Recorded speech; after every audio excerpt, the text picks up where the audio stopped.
Thanks for watching. I am Islamic Media. Please subscribe, like and share videos. If someone asks me the Islamic viewpoint, what does Islam say about Sania Mirza being a sportswoman and she's wearing such clothes? Is it right or is it wrong?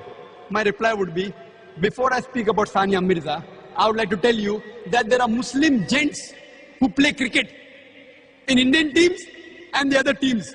Many of them don't offer salah.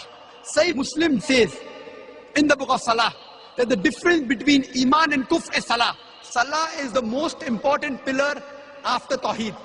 Very important. The biggest sin after Shirk is not offering Salah.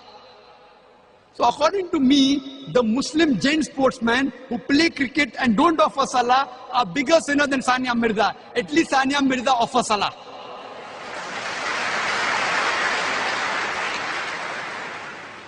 The Muslim actors and actresses, they do shirk on the screen, they are bigger sinners.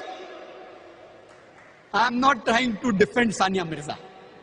I have to agree, the clothes Sania Mirza is wearing is against Islam. It is haram. But before I say this, I am diluting the effect. This is hikmah.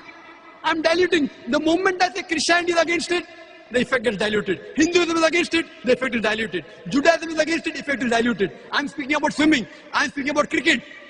But when I give the answer, it is haram, it goes down their throat very well.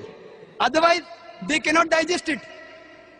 I am saying that fine, at least Sania Mirza is offering Salah. She is a lesser sinner than those Muslim cricketers who don't offer Salah. Full day cricket, 5-day cricket without Salah. Allah has given her hidayah to offer Salah. Maybe tomorrow she will wear proper Islamic clothes, inshallah.